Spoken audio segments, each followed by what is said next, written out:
नजर सब पर।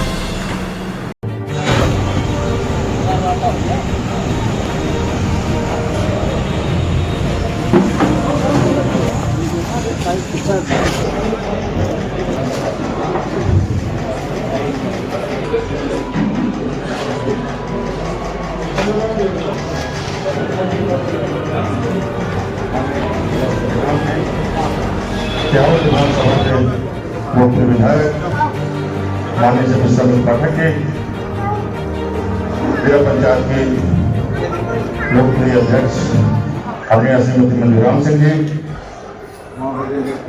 जनपद पंचायत सिद्धि के लोकप्रिय अध्यक्ष आदरणीय श्री धर्मेंद्र सिंह परिहार जी, भारतीय जनता पार्टी के पूर्व जिला अध्यक्ष प्रदेश कांग्रेस सदस्य आदरणीय श्री केंद्र सिंह जी, पूर्व जिला अध्यक्ष आदरणीय के तिवारी जी, पूर्व जिला अध्यक्ष आदरणीय श्री रामचंद्र जी। 12 जून 1975 को माननीय इलाहाबाद हाई कोर्ट ने एक ऐतिहासिक निर्णय लिया था।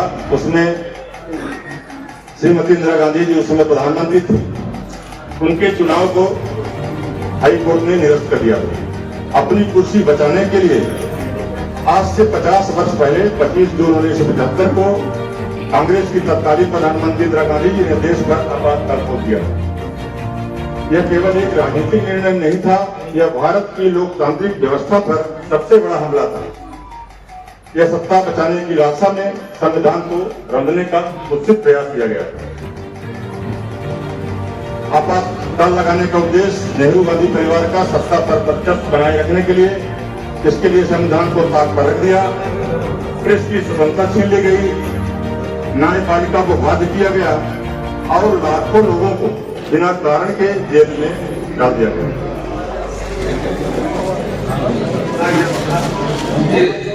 नेतृत्व में विरोधियों का आंदोलन रहा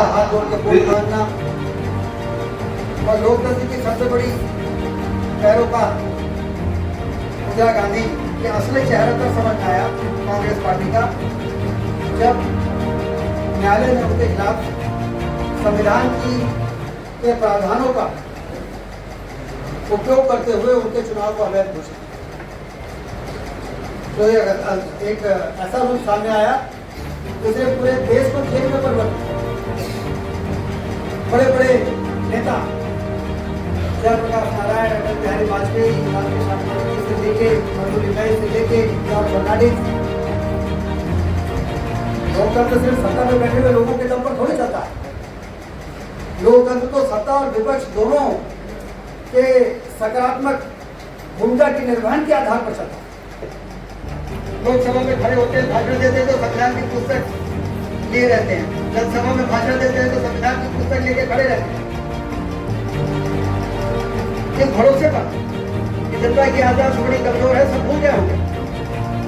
इस देश की जनता भूल गई होगी कि संविधान बनाने वाले बाबा साहब अम्बेडकर को चुनाव हराने के लिए कांग्रेस ने और जवाहरलाल नेहरू जी ने कोई कसर नहीं छोड़ा। मुझे लगता है कि देश की जनता भूल गई होगी। उपयोग करने वाली पार्टी हिंदुस्तान के अंदर इस राजनीतिक अपराध को करने का काम यदि किसी ने किया है तो कांग्रेस पार्टी। चुनी हुई सरकारों को धारा 356 हमारे अनुकूल नहीं रहेगा तो गिरा देंगे। हमारी भारतीय जनता पार्टी की सरकार को भी पटवा जी के समय लोगों ने गिराया था। अयोध्या में भगवान राम के मंदिर, बाबरी मस्जिद को ढाने के आरोप पर भारतीय जनता पार्टी ने तो ऐसा कभी प्रधानमंत्री है। धारा 356 के आधार पर यदि किसी राज्य को धारा 356 के आधार पर हटाने के लिए आदर्श स्थिति यदि किसी राज्य के साथ है तो पश्चिम बंगाल के साथ अराजकता का बोलबाला है। आम आदमी वोट नहीं डाल पाता, बाकी बांग्लादेश तो घुसपैठी है वहां पर। लेकिन नरेंद्र मोदी जी ने हमें तरीके से हम गिरा सकते हैं उस सरकार को, लेकिन कांग्रेस ने 90 बार और आपातकाल में तो उन्होंने सारी हदों को पार कर दिया। सिर्फ जेल पे थोड़ी ठूसा था, यातना ही दिया। अभी आदरणीय युवराज सिंह जी बता रहे थे, आड़ी बेड़ा डालते थे, पोलों से पिटाई करते थे अभी जनार्दन मिश्रा जी जीवन में बता रहे थे कि उनके कान पर इतना देर से घूम रहे, 1 महीने तक खून तक नहीं हुआ, दवाई चल रही 1 महीने तक जेल में रहती है। कोई चुनी हुई सरकार इस प्रकार से काम कर सकती है? हमने देश में मुगलों का शासन देखा, देश में अंग्रेजों का शासन देखा, बड़े मुश्किल से देश आजाद हुआ था, लोकतंत्र की स्थापना हुई थी। लोकतंत्र की स्थापना के बाद 1975 में लोकतंत्र की इस प्रकार से हत्या हमारे देश की चुनी हुई सरकार करे तो कभी किसी ने सपने में भी नहीं सोचा, लेकिन ये हमारे देश के अंदर हुआ है। और इसलिए जिस तरह से लोकतंत्र सेनानियों का अभिनंदन होता है, वैसे लोग परिवार से दूर रहकर जहां दूर दूर में सत्ता बनने की संभावना नहीं थी, वहां पर घर में खाना खाते हुए रात के अंधेरे में परिवार के सामने घसीटते हुए इनके पुलिस ने लोगों को घसीटते हुए जेल के अंदर यातनाएं दी। और इसलिए अटल बिहारी वाजपेयी जी ने कहा था, जब देश से सुनते थे, उन्होंने कहा कि नैतिक मूल्यों की राजनीति करने वाले लोग हमारे देश को साथ हमारा बचाना है। सत्ता हमारे लिए फायदे के लिए नहीं है, लेके चलने वाले लोग हैं कि समाज के अंतिम छोर पर खड़ा होकर भी जब तक दोनों हाथ ऊपर ऊंचा करके न कह दे कि अब सारा काम हो गया हमारा, तो पंडित दीनदयाल उपाध्याय जी ने जब पहला अधिवेशन पंडित दीनदयाल उपाध्याय जी ने संबोधित किया जनसंघ का, तो उन्होंने कहा था कि अपना काम तब तक पूरा मत मानना जब तक समाज के अंतिम छोर पर खड़ा हुआ व्यक्ति यह कह दे कि हमारी सारी समस्याएं प्रकरण में जो निर्णय हो गया उसको संसद में लाकर और उसको पलटने का काम किया।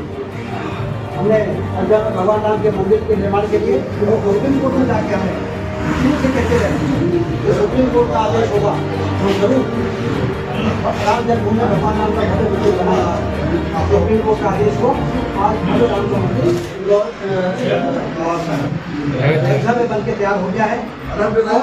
सारे देश दुनिया में भारत का मस्तक जन्म से ऊंचा हो गया, क्योंकि हमारी संस्कृति, हमारा सनातन धर्म अध्यात्म ये हमारे देश के सबसे बड़ी ताकत है। और यदि हम अयोध्या में भगवान राम का मंदिर ही न बना पाते और जो सबसे बड़ी ताकत है हमारी, तो कभी मजबूती के साथ खड़ी नहीं होगा। इसलिए संविधान का सदुपयोग भारतीय जनता पार्टी की सरकारों ने किया। विकट परिस्थितियों के बाद भी धारा 356 का दुरुपयोग नहीं किया। और कांग्रेस का इतिहास संविधान के दुरुपयोग से भरा पड़ा है। अब ये कभी के जमाने से हुआ है, ये सारी चीजें को भुलाकर कांग्रेस एक ऐसा राजनीति का करने का प्रयास कर रही है जो उनको खुद ही हंसी का पात्र बनाता है। इसलिए आज 25 जून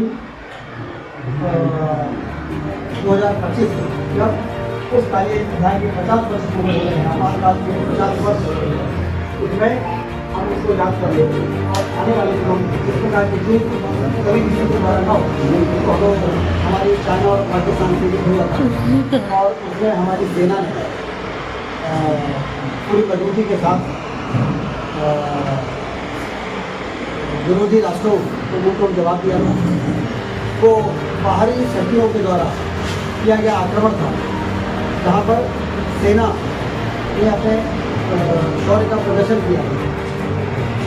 लेकिन ये तो हमारे ही चुनी हुई सरकार के द्वारा हमारे ही नेताओं को, पत्रकारों को, जनता को, कार्यकर्ताओं को, छात्रों को जेल में घुसने का काम किया था। तो वो आपातकाल नहीं, ये आपातकाल था। वो तो हमारे शौर्य का प्रदर्शन। दिल्ली क्राइम, नजर सब पर।